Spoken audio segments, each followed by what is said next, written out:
की बात कर लेता हूं मैं।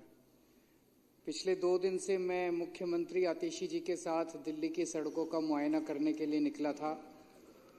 मेरे को याद है, जेल जाने के पहले सड़कों की इतनी बुरी हालत नहीं थी, लेकिन मुझे बताया गया कि इन लोगों ने जो रेगुलर रिपेयर होती है, रेगुलर मेंटेनेंस होती है, वो भी नहीं होने दी। तो अभी सड़कों की हालत थोड़ी ज़्यादा ख़राब हो गई है दिल्ली की। तो अभी मैं एक चिट्ठी लिख रहा हूँ आतिशी जी को, जो कि चूँकि सबके पिछले 2 दिन मैं आपके साथ दिल्ली की अलग अलग सड़कों का इंस्पेक्शन करने गया। इन सड़कों का काफ़ी बुरा हाल है। मार्च महीने में जब मुझे गिरफ्तार किया गया था तब दिल्ली की सड़कें ठीक थीं। अभी कुछ दिन पहले मुझे इनका एक बड़ा नेता मिला। मैंने उससे पूछा कि मुझे गिरफ्तार को हमने डिरेल कर दिया, दिल्ली को हमने ठप कर दिया। उसका जवाब सुन के मैं हैरान रह गया। तो क्या मुझे गिरफ्तार करने का उनका मकसद दिल्ली को ठप करना था? क्या उनका मकसद दिल्ली वालों को परेशान करना था? जनता के परेशान होने से कोई व्यक्ति या कोई पार्टी कैसे खुश हो सकते हैं? जाहिर है कि इनका मकसद था दिल्ली के काम रोक के आम आदमी पार्टी की सरकार को बदनाम करना, ताकि ये लोग दिल्ली के चुनाव जीत जाएं। कोई पार्टी वोट लेने की खातिर और चुनाव जीतने की खातिर इतना कैसे गिर सकती है कि 2 करोड़ लोगों की जिंदगी बेहाल कर दे? हम लोग ऐसे नहीं हैं। हम लोग राजनीति में जनता की सेवा करने के लिए आए हैं। अब हमें युद्ध स्तर पे काम करना पड़ेगा। दिल्ली के सभी रुके हुए काम शुरू करवाने हैं। इस बार बारिश भी बहुत हुई है, इस वजह से दिल्ली की कई सड़कें खराब हो गई हैं। कृपया सभी मंत्रियों और विधायकों के साथ सड़क पे उतर के एक असेसमेंट करवा लें कि कौन कौन सी सड़कें खराब हैं और उनका तुरंत रिपेयर शुरू करवा दें। हमें रात दिन मेहनत करनी पड़ेगी। दिल्ली के सभी रुके हुए काम चालू करवाने होंगे। दिल्ली के लोगों के साथ मिलकर उनकी सभी परेशानियों को दूर करना पड़ेगा। मैं 1 मिनट ये चिट्ठी आतिशी जी को देना चाहता हूँ। आप रुकिए।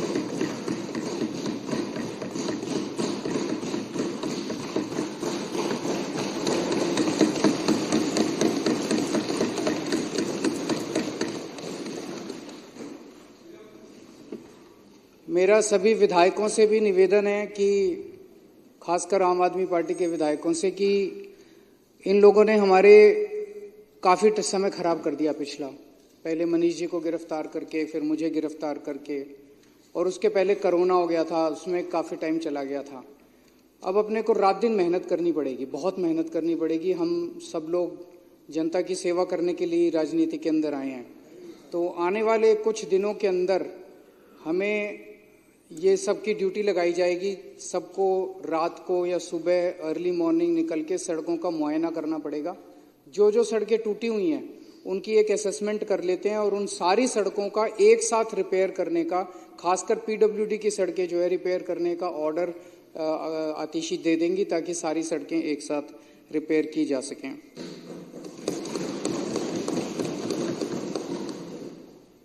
अब उस मुद्दे पे आते हैं जिस पे चर्चा चल रही है, ईडी और सीबीआई के। मैंने 4-5 दिन पहले मोहन भागवत जी को एक चिट्ठी लिखी थी।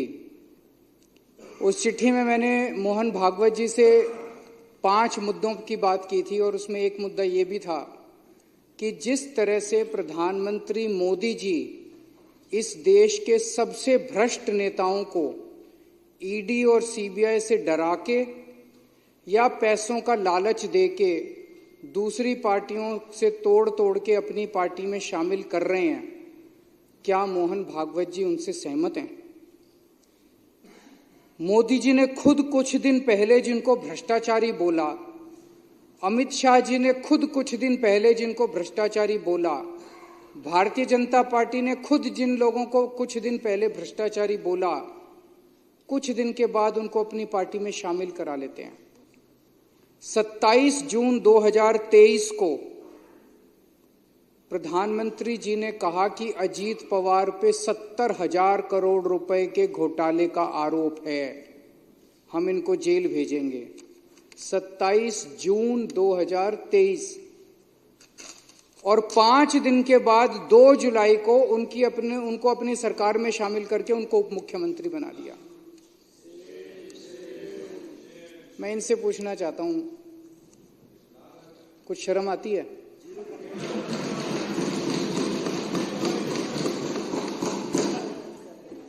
चलो हम तो सारे के सारे खराब हैं, पर आपका प्रधानमंत्री 27 जून को जिस आदमी पे 70,000 करोड़ रुपए के भ्रष्टाचार का आरोप लगाता है और 5 दिन के बाद 2 जुलाई को उसको अपना उप मुख्यमंत्री बना लेता है, क्या मुंह दिखाते हो यार? जब अपनी गली में अपने घर जाते हो आप लोग, पूरी दुनिया को क्या मुंह दिखाओगे कि ऐसी पार्टी में आप लोग हो?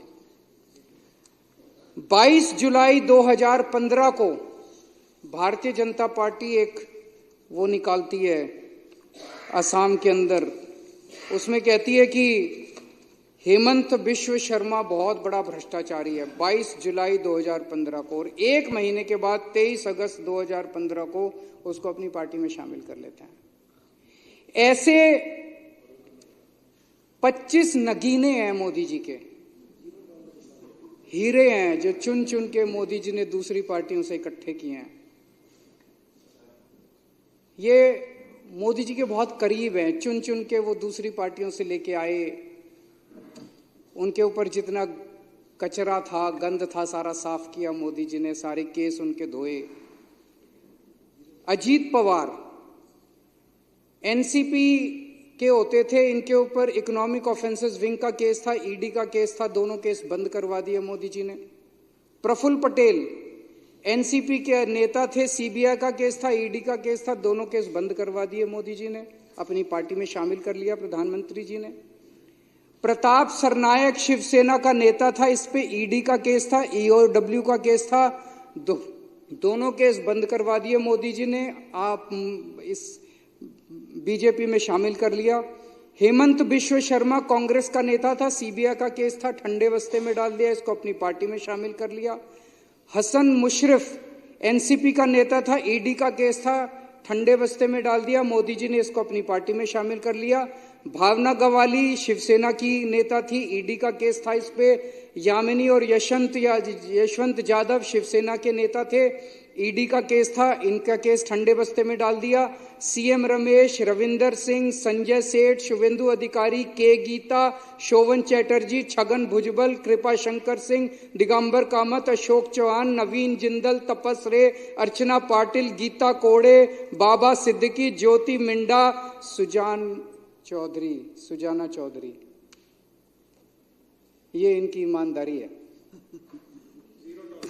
ये जीरो टॉलरेंस है। शर्म नहीं आती? लाल किले के ऊपर खड़े होकर पूरे देश को बेवकूफ बनाते हैं, कहते हैं ईमानदार हैं, भ्रष्टाचार के खिलाफ लड़ाई लड़ रहे। ये 25 नगीने हैं, वो पहले नवरत्न होते थे अकबर के जमाने में, अब ये 25 रत्न हैं प्रधानमंत्री जी के, जिनको मैं आरएसएस के अंदर कई ऐसे लोग हैं, प्रचारक कहते हैं उनको, जिन्होंने अपनी जिंदगी जो है वो आरएसएस को दी है। वो जब घर घर जाते होंगे, क्या कह के वो जनता का सामना करते होंगे कि जिस आदमी को प्रधानमंत्री ने 2 दिन पहले कहा कि 70,000 करोड़ का घोटाला हो गया, सारे बीजेपी वाले, आरएसएस वालों ने व्हाट्सएप ग्रुप पे उसको भेजा लोगों को कि 70,000 करोड़ का घोटाला, आज प्रधानमंत्री ने 5 दिन बाद उसको अपने यहां शामिल करके उसको उप मुख्यमंत्री बना दिया। क्या शक्ल दिखाते हैं ये लोग? मैं पूछना चाहता हूं सारे आरएसएस के कार्यकर्ताओं से, मैं पूछना चाहता हूं सारे बीजेपी के नेताओं से कि कैसे आप लोग अपनी गली, अपने मोहल्ले के अंदर जाते हो? और मैं आरएसएस वालों के ऊपर ज्यादा दया आती है, उन्होंने कईयों ने अपनी जिंदगी आरएसएस के लिए दे दी और अब उनका एक ही, उनको अब टिकट नहीं मिलती। कांग्रेस वालों को इसको उसको लाला के टिकटें देते हैं, उनका काम दरी बिछाने का रह गया बस। कभी कांग्रेसियों के लिए दरी बिछाते हैं, कभी एनसीपी वालों के लिए दरी बिछाते हैं, कभी शिवसेना वालों के लिए दरी बिछाते हैं। आरएसएस के कार्यकर्ताओं का काम अब केवल दरी बिछाने का रह गया, कभी इस नेता के लिए दरी, क्यों उनको टिकटें मिलती नहीं मिलती उनको। इसके अलावा इन्होंने कई सरकारों की चोरियां की, टॉपल किया, सरकारों को उखाड़ के फेंका। मार्च 2016 से लेके मार्च 2024 तक प्रधानमंत्री मोदी जी ने 13 राज्य सरकारों को 15 बार गिराने की कोशिश की और उसमें से 10 सरकारों को गिराने में सफल हो गए। ये सरकारें नहीं गिराई, ये सरकारों की चोरी की है। ईडी और सीबीआई को भेज के, उनको धमकी देके, उनको लालच देके, पैसे से खरीद के उनकी सरकारों की चोरी की है इन लोगों ने। ये कोई मामूली वो नहीं है कि सरकार गिरा दी। उत्तराखंड में मार्च 2016 में इन्होंने 9 कांग्रेस के एमएलए तोड़ के और हरीश रावत की सरकार गिराई।